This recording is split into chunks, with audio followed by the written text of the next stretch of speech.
At KSMO Radio, your hometown radio station, it's 8:32. We have Wednesday, December 17th. Again, we do want to remind everybody they'll be testing the storm sirens today at 10 o'clock in the morning. Yes, so if you hear it, no, there's not going to be any problem. It's just a test. Just a test. You've heard that all your life on the radio. It's just a test. Anyway, it is just a test. The storm sirens will be tested about 10 o'clock this morning. So when you hear them, again, no, it is just a test. I don't think we're going to have any weather issues today. The sun is out. Looks pretty good. It's our time for our interview with our extension. We're moving it up a week because Christmas Eve falls next Wednesday. And Sam made her way in. No problem. I actually saw Sam at the commissioner meeting. Yes. Well, I tell you what, it's just a small world, isn't it? It is. So anyhow, good to see you, number one. Number two, it is closing in on the holidays, and usually this time the extension does slow down with the holidays. So you might want to first off tell people about, obviously, holiday hours coming up for the extension. Yes. So the extension office is going to be closed starting next Wednesday, December 24th, and that will run through January 2nd. We will reopen again on January 5th. And then our hours are 8 to 4:30, Monday through Thursday. So once we're back in January, come see us. We'll be in the office Monday through Thursday, 8 to 4:30. Your specialty is 4-H. Yes. Yeah. There's obviously, we talk about Dan County 4-H, and it has been incredible for a lot of these kids for years and years and years. It's kind of some big shoes to fill in. You go back to all the different 4-H leaders we've had. 4-H extension leaders we've had. We also go back to all the 4-H volunteer leaders we have. We have had some incredible group leaders, haven't we? Oh, yes. I have been so impressed. So I've been with Extension come January. I'll be here a year, and I have been just so incredibly impressed just to look back at the years past, but then also to work with our current leaders. These are volunteers. They are doing all of this out of the goodness of their heart because they enjoy helping these kids, and it truly is. It's incredible what they can get accomplished. It's prime example. Our Dent County 4-H kids this year, they actually, and like I said, I'm gonna brag on them a little bit. Okay, I am. But that's okay. I am. But our Dent County 4-H kids in those community clubs, they actually completed over 2,000 hours of community service. Wow. So it's the education part. It's working on the projects. But then these club leaders are also helping these kids get out in the community too. And I just think that's fantastic. They are, and one thing about 4-H, and I just remember as a young kid when you heard about 4-H, it was always in the country. I lived in the city. And we really couldn't find anything 4-H in the city. Now, I did come across one 4-H club, but what they were doing was like a little business thing, and I was like 8 or 9 at the time. It really was.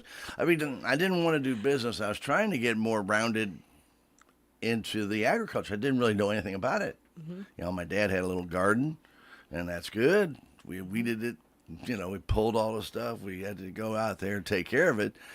But that was it. I mean, I didn't know anything else. And that's what I kind of wanted to get into, but nobody in our area had it. Well, I come down here to Dent County in 1984, and I see these 4-H clubs doing incredible things, the things that I would have wanted to do as a child. And I think that has opened up so many doors to these kids. Maybe it is enhanced something they've wanted to do, but maybe it's opened their eyes to a few things that they didn't even know they wanted to do. Yes, it's that's another thing that I want to brag on with 4-H too. The possibilities are endless. Yeah. Truly. We've got many more avenues now than there was when I first got here. Oh yeah, and it's a lot of people. Our big focus around here, of course, is ag. But we offer all kinds of STEM opportunities. Kids can go to aerospace camp. I mean, just anything you can think of. 4-H kind of does it now, and so it's good for the town kids. It's good for the county kids. there's something for everybody now. And we've had shooting sports. I've Yep. seen metal workings. I've seen some incredible things.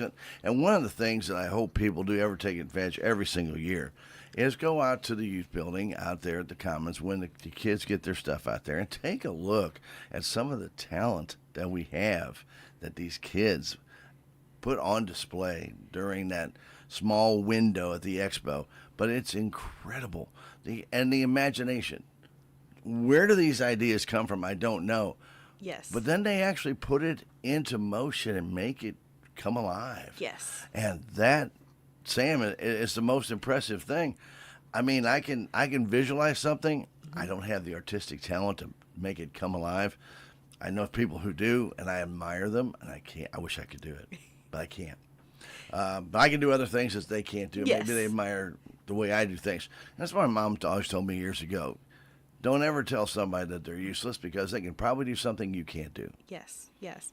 Like you were saying, I hope with Expo coming up, and I do here in a little bit, I want to touch on Expo Sure, too. sure. But with Expo coming up, of course, the big draw is always the animals, the livestock. But I really want to see a bunch of people come into that youth building and come and see all of these projects because they are vast.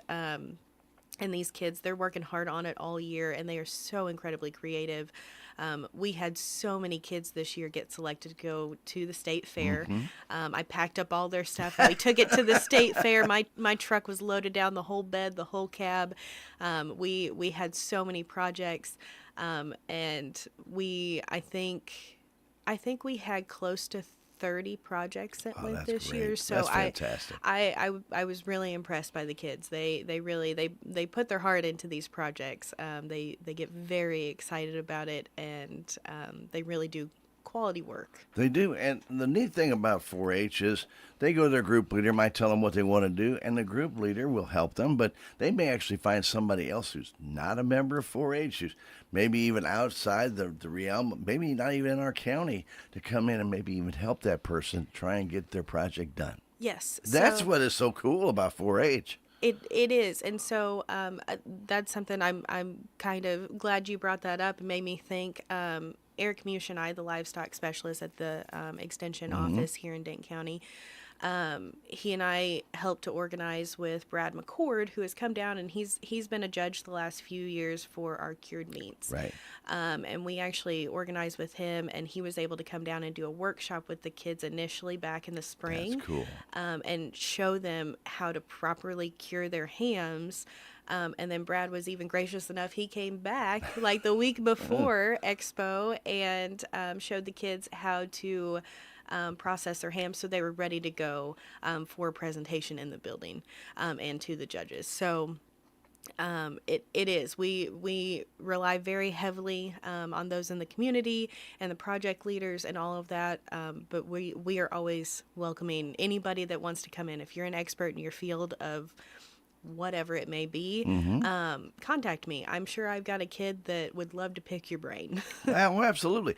I think a few years ago, and I can't remember if it was Amy or it might even have been before that, but there was a gentleman out of West Plains who made violins. Yes. Yep. And I don't know if he's still doing it, but he offered to come up and have a class. And I think we had 2 or 3 kids to one. Violin, it's just right. It's just right. It didn't just show up right there. Somebody had to make it. Yes. And he was making those, and he showed why you do this, explained why there's that kind of little figure to your violin, why that little clef is in there. They explain everything about it, and that just enhances the knowledge of these kids. And if they want to take up violin, maybe they do, maybe they don't. But if they do want to take it up, now they know how to adjust the sound. Yes. Just by making a different opening in their violin. So the education, it's not just something you read a book. Yes, it's not just Practical. Yes, it's not. Well, I'm gonna stand up here and talk to the kids and tell them. No, it's hands-on learning. It is experience. hands-on It's learning. true hands-on learning, and that is one of the things that I really appreciate about 4-H. It's very hands-on, and it's not just somebody talking to the kids and going, well, yeah, you could do this. No, I'm going to show you how to do this. And I think that creates a situation where the kids can learn so much more. And in Dent County, a lot of our 4-H kids then go into FFA, some or both, and they just really seem to buy into the responsibilities that go with both. Yes. You know, there are some different responsibilities of 4-H and FFA, but the kids and their parents who back them, and that's a big part of it too. Yep. Let's not forget them. They Yes. are kind of Yes. important in this. Yes. But if the child shows the interest and they want to develop those skills, it seems the parents have been 100% behind them and helping them get to that destination in their mind that they want to reach.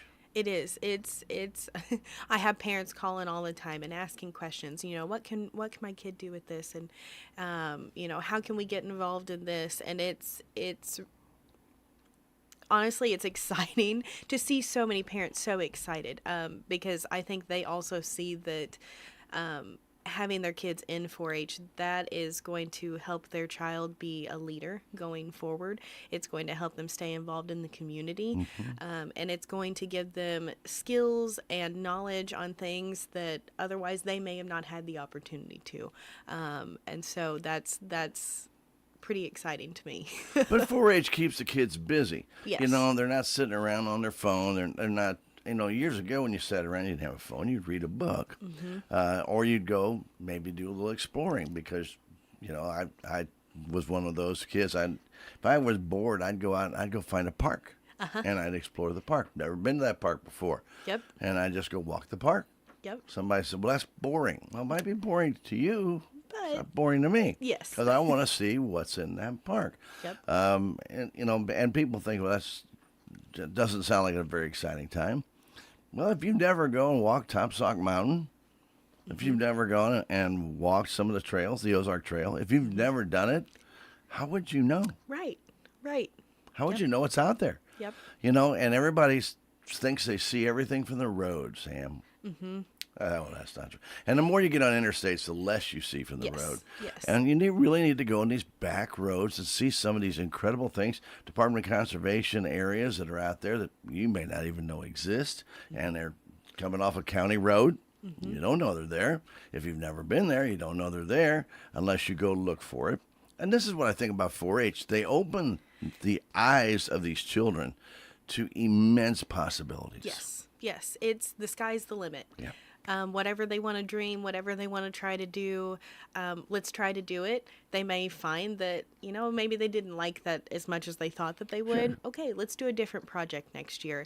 But a lot of our kids, and you kind of notice at Expo, a lot of these kids are doing the same projects and they're building on that knowledge every Right. single year. Right. So, you know, we give them lots of opportunity to pick whatever they want, and most of the time they love it so much they just stick with it their whole time through 4-H. And I guess when the point I was making with my story was you're kind of a loner, but then when you get in 4-H, you find out there's other people that want exactly Yes. the same thing. Yes. So you're not as kind of crazy or left out there as you think you are. But the neat thing is the friendships that are Yes. developed during 4-H and the FFA.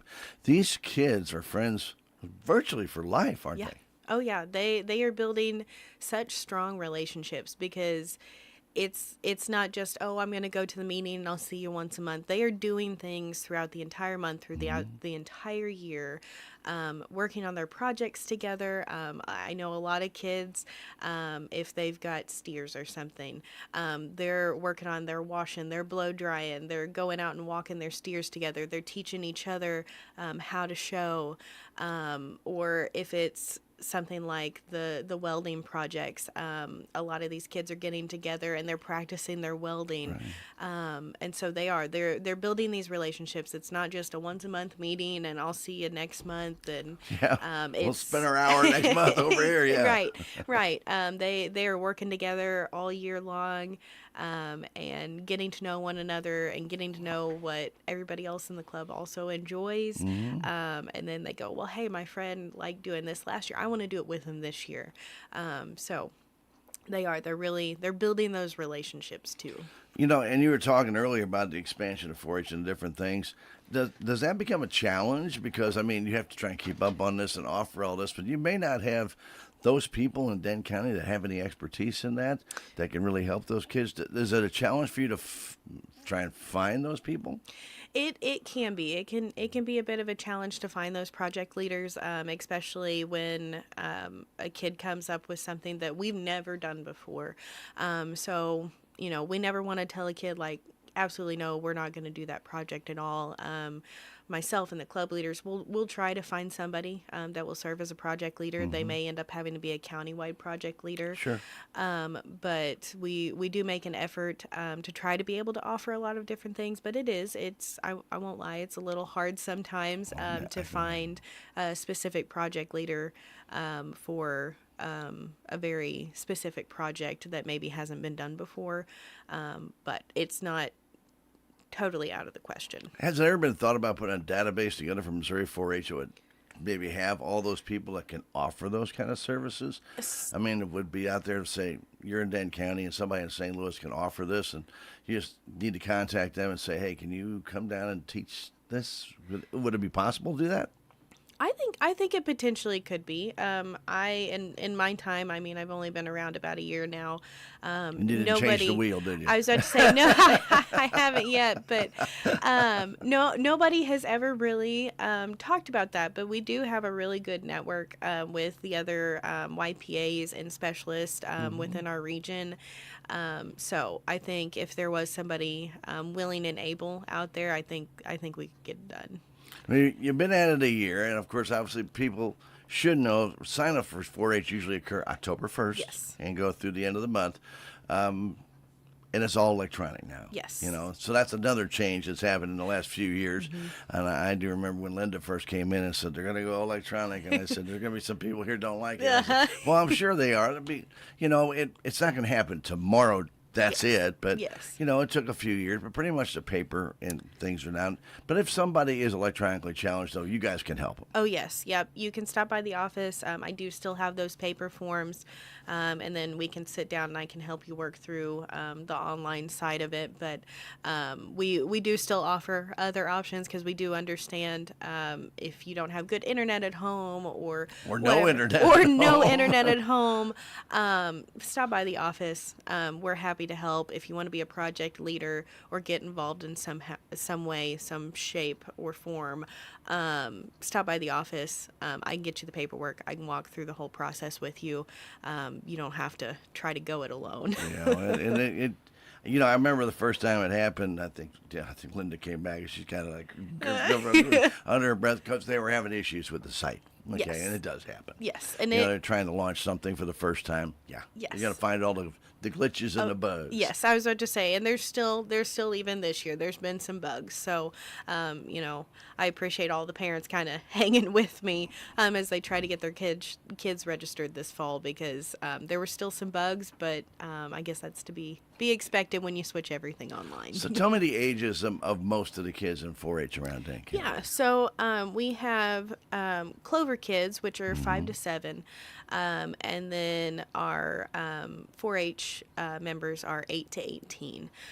So we have a pretty wide range. I would say that we probably do skew a little bit younger right now, but we've got everything from 5 to 18 years old. So there is a bit of variance there. Yeah, I know you've only been around a year in the program, but do you see some of the 4-H who were 4-H members years ago coming back and helping back out with 4-H again?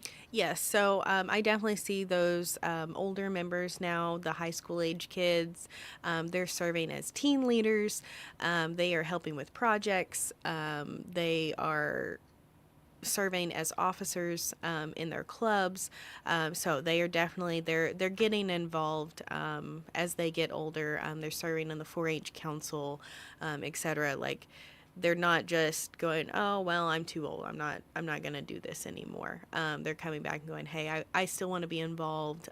They're signing up for statewide. There's conferences and camps and serving as camp leaders. And so there's a lot of our kids, our older kids, that are definitely involved in trying to help the younger kids out. Do you find in 4-H if someone has siblings that somehow that sibling will sooner or later also become a 4-H member? It's I mean, they kind of draw them in, don't they? Yeah, you definitely see that. It's kind of funny because there were several kids this year that I knew this whole last year they've been talking about it. I want to be a Clover kid. I want to be a Clover kid. When can I be a Clover kid? This year they were able to enroll as Clover kids, and they are so excited. They can't wait to do what Big Brother or Big Sister has been doing. Clover Kids is a little bit different. They don't do the projects or anything, but it's still learning. And for a couple of years they get a little taste of everything that 4-H has to offer, and so they're very excited. And you see the littles, they want to go, well, I want to be like my brother or my sister. I want to do 4-H too. So Well, I mean, pure admiration is nothing wrong with that. And if they see something or if it opens their eyes to something new, that hey, that may just set them off on a whole different tangent than what Big Brother or Big Sister did. But it's still all under the 4-H window, isn't it? It is. And you really have to enjoy that, to watch that being passed down. And like I said, many times it's the parents who might have been in 4-H who offer that to their children. I don't think I've ever seen a parent force their children to try and go into 4-H. It won't work. If they don't want to do it, they don't want to do it. But I really have seen some incredible parents who really support their kids in all those endeavors.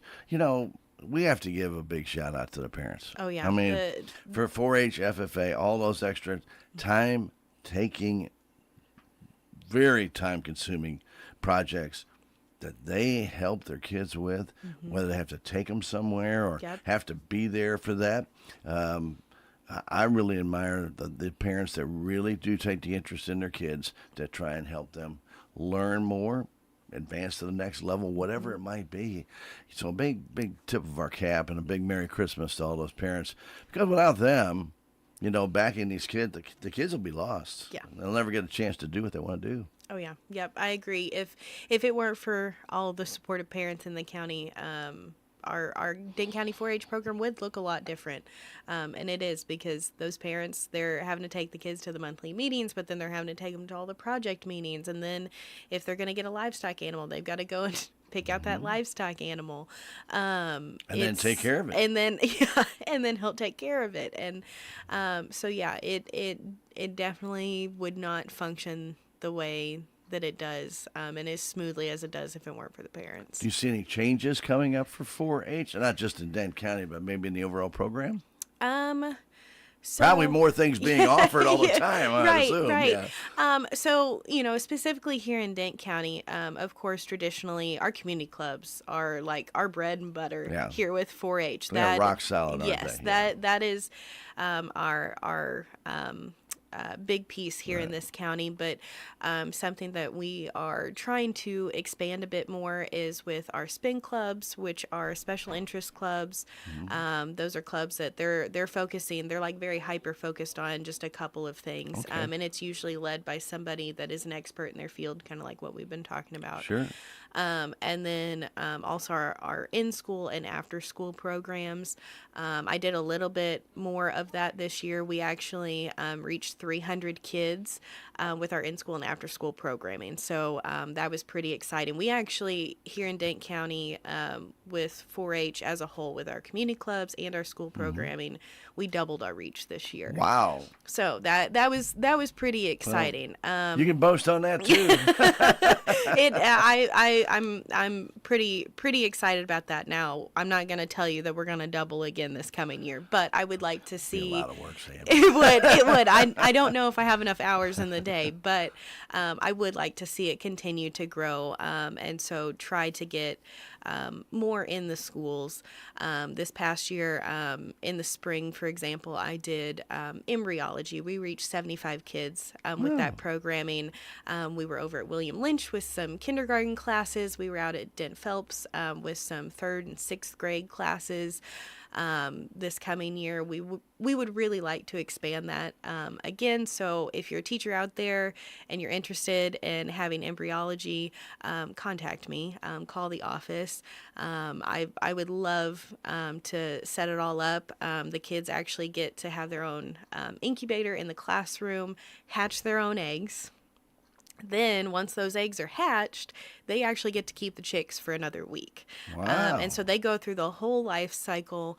I come in and do some programming. I always provide the teachers with lots of worksheets and different things that they can use throughout the week when I'm not there.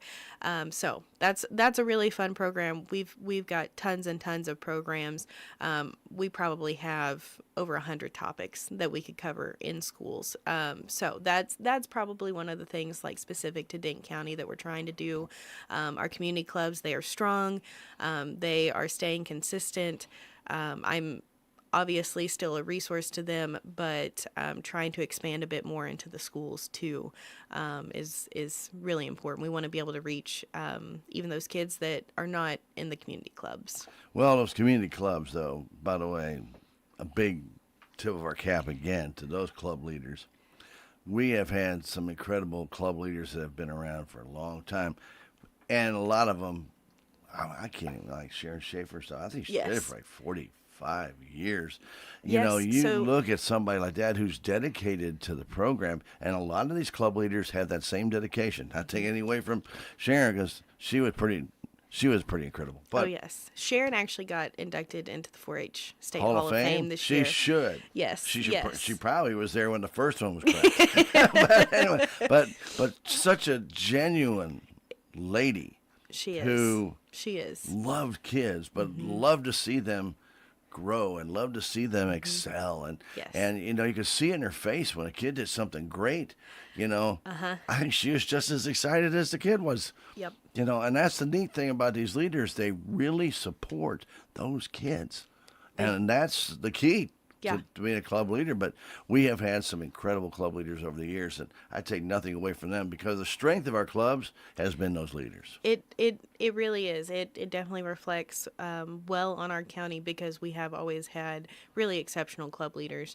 And the ones that we have right now, I'm so impressed by them. The amount of time and work that they put into these kids, they want all of them to succeed. It's not just, well, you know, if you do this project, you'll be fine. No, they're making sure that all of their kids in their clubs succeed. And they're putting in the extra hours. They're serving on the 4-H Council. A couple of them are serving on the Junior Livestock Committee now. They're very involved, and they're wanting to make sure that this continues on. You know, and one of the neat things about 4-H is it kind of opens their eyes, especially when they get to the latter stages of their 4-H career, how much there is involved behind the scenes. Not just doing projects and submitting them for, go to state fair. Yeah, that's wonderful and fantastic.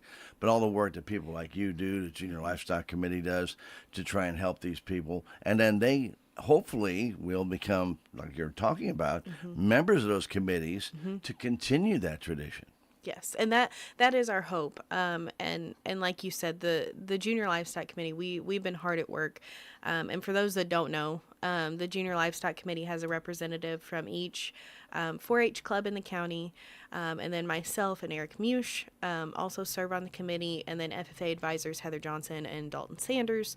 And the work does not stop when Expo ends. As soon as Expo ends, we're planning the next one. So we started planning 2026 the week after Expo ended this past year. And so we do actually have the dates set. I'm going to pull up my notes so I make sure I don't tell anybody the wrong dates. But we do have... Be good, Sam. I know. We've got dates set for Expo. So Expo is going to actually be July 15th through the 18th this year. Okay. And then we have our weigh-in dates set. Our first weigh-in will be our steers.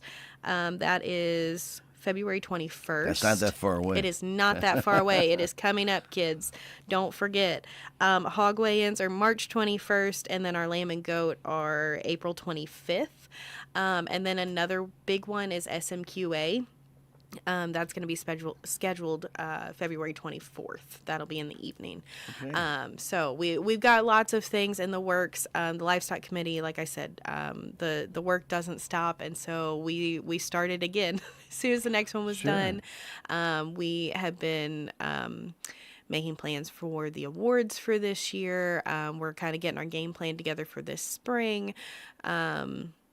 We've been talking about. I lost my train of thought. Well, I'll just throw in there, as you mentioned, the livestock is a major undertaking, livestock Yes. auction, and everything involved with the shows, getting the kids out there, getting the contracts with the comments, getting everything set up, getting it, well, we do the video part. All of that has to, you got to tie it all together. Yes. And the thing is, like you mentioned, even as good as our livestock auctions have been, and they're record setting virtually every Yes. single year, Yes. they could be better. And that's what the livestock committee goes. They really get after the auction is completed and the dust settles down, give it Yes. a couple of weeks. Yep. Then they go back in and try and say, okay, what could we have done better, or what have we not done that we might need to be looking at?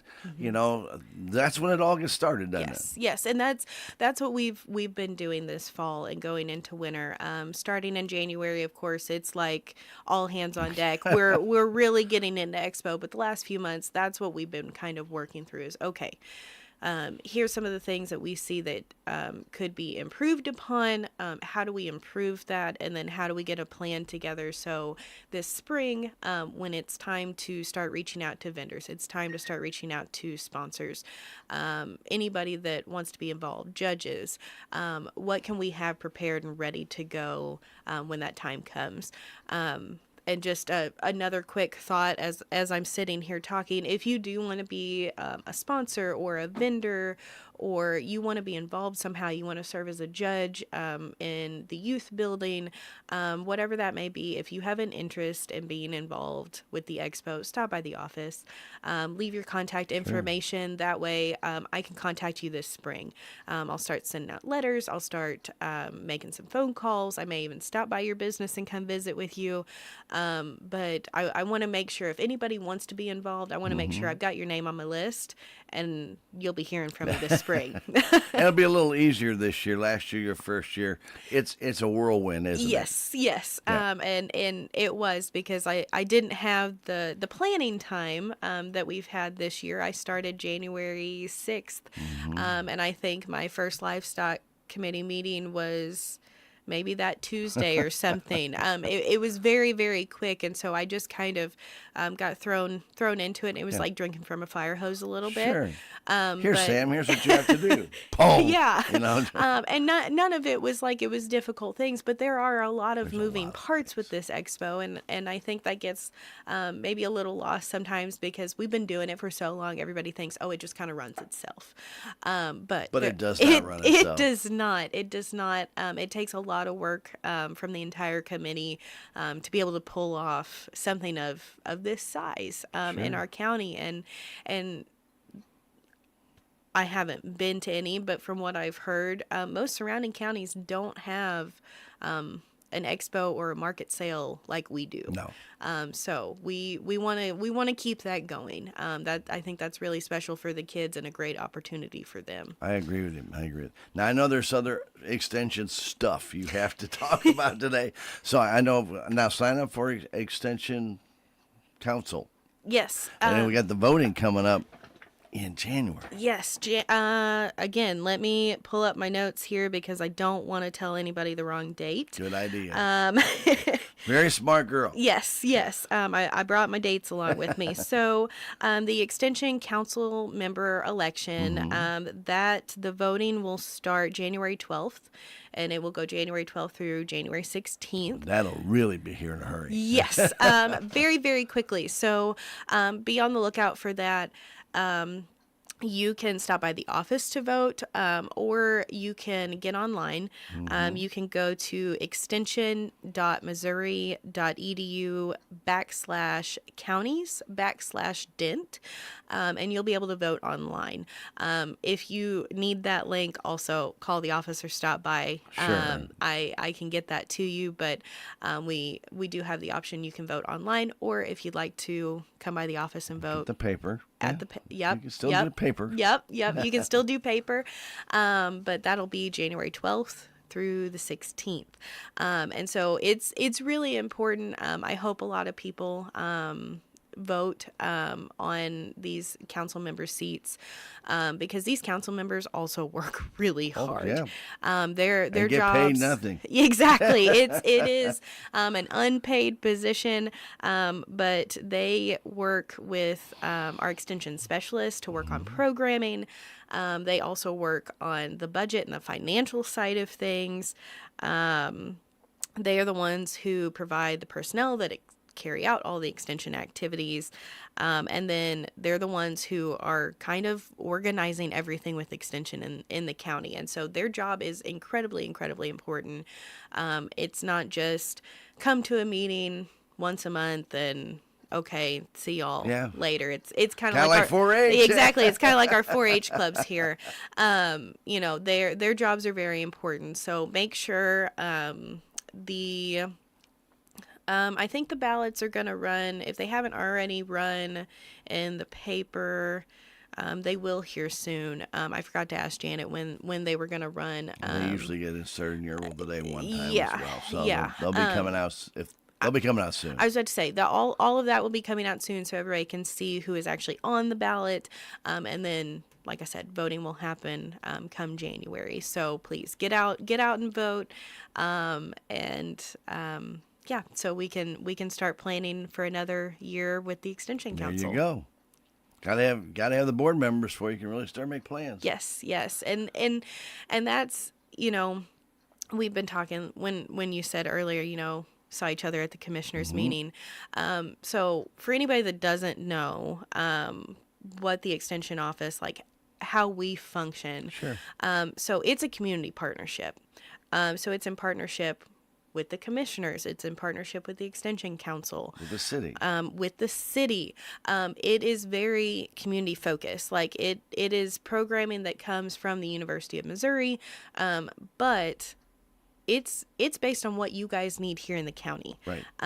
We are trying to stay relevant to the issues or problems you're having on your operation or in your garden, whatever that may be. But it's very focused in on whatever our county needs. Of course, we're going to have programming that comes from the top down that we're going to share, but we are there to be a resource for the people of this county. And if you have a question or something, stop by the office, call.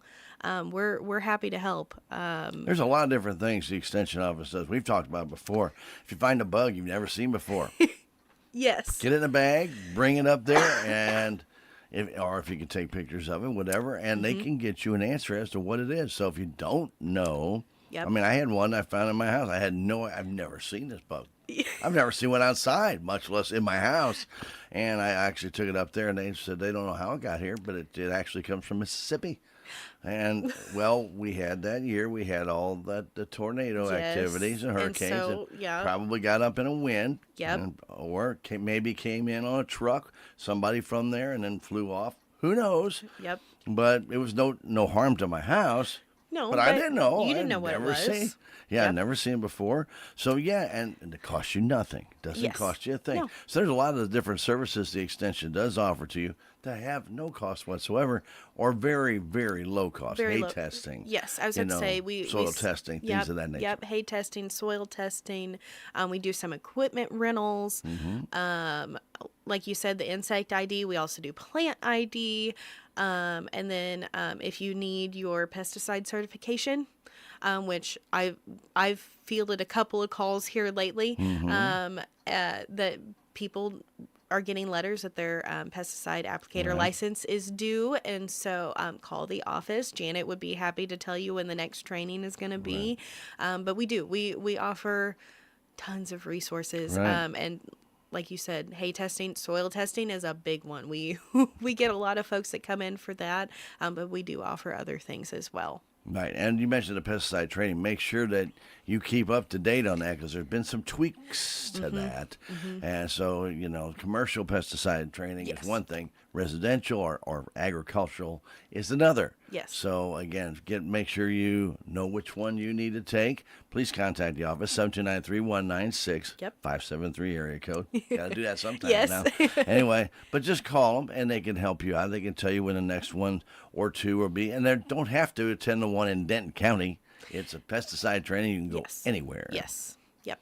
And some of those even, I know during COVID they were doing them online, but they really wanted you to be there in person. I know that. Yes, yes. I believe we still offer an option to do it online, but I think a lot of people that have called the office anyway have specifically asked for the in person. Yeah. But I do think that the online is still an option.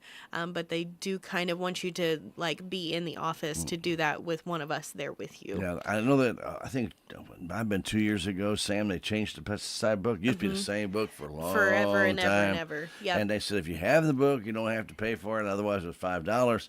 Well, I think that book, and rightly so. Some of the chemicals and things, obviously, we know more about them now. Yes. Than we did back then. And so, yeah, you need to be up to date on that. So, yes, that book has been updated. Yes.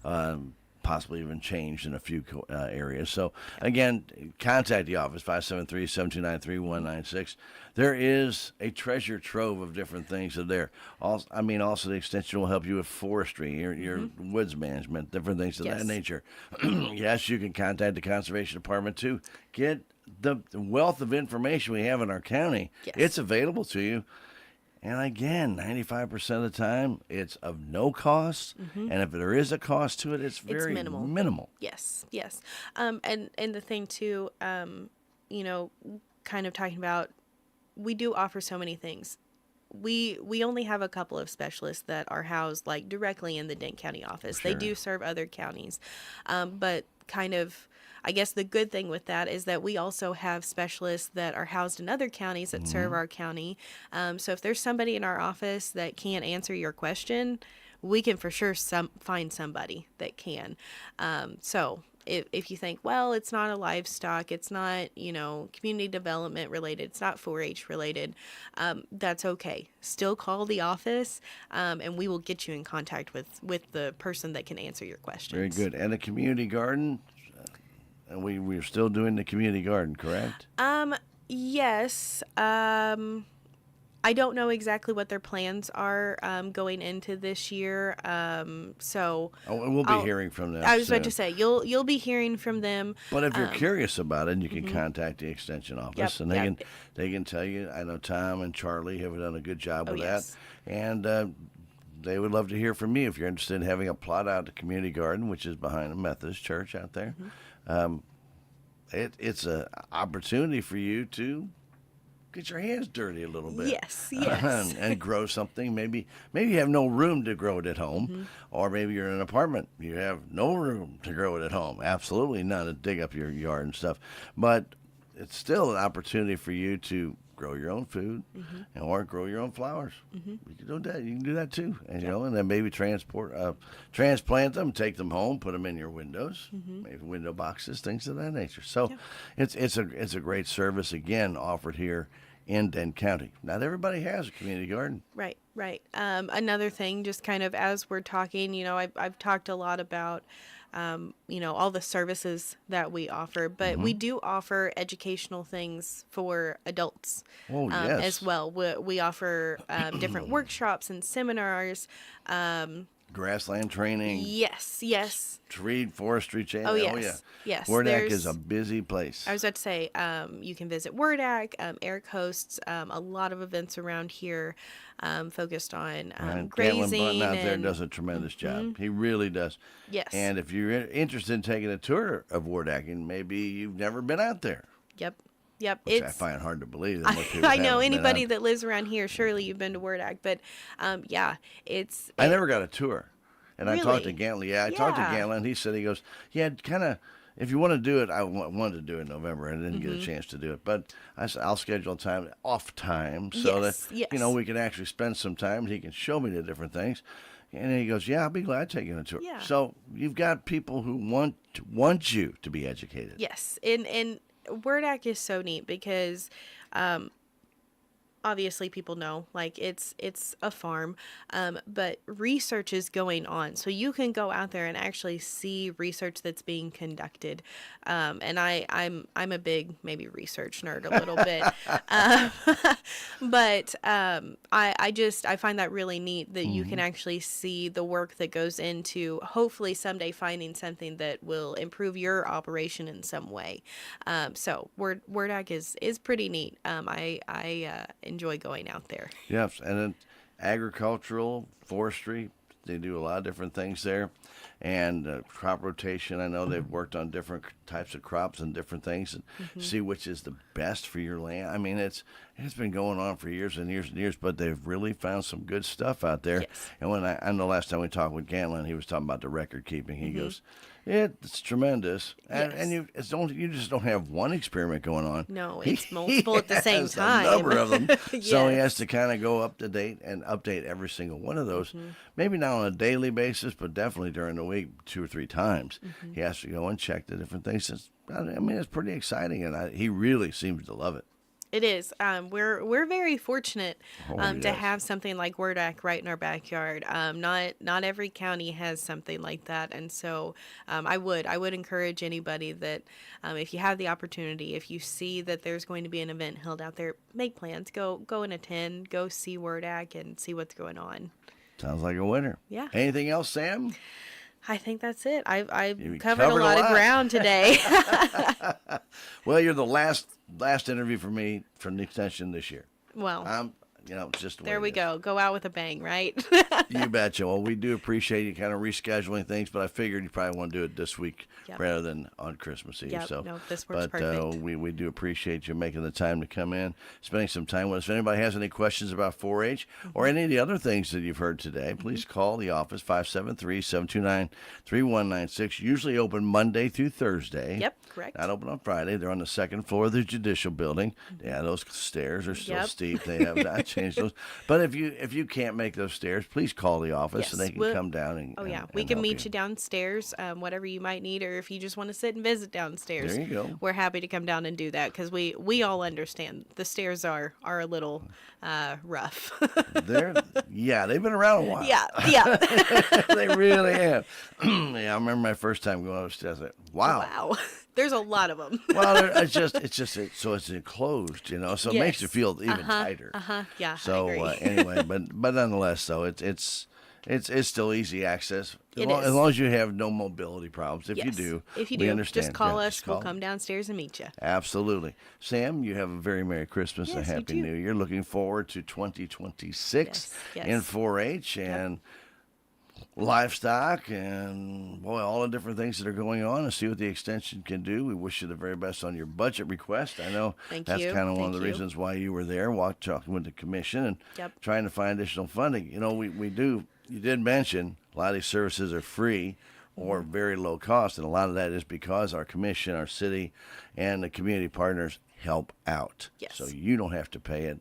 Yes. They're actually paying some of the freight and then also offering you space to hold your meetings and things of that Mm-hmm. Yep. nature. So, Yep. again, it is a community It is. service. It is. Yep. We're not just just here and we only tell you a certain couple of things. No.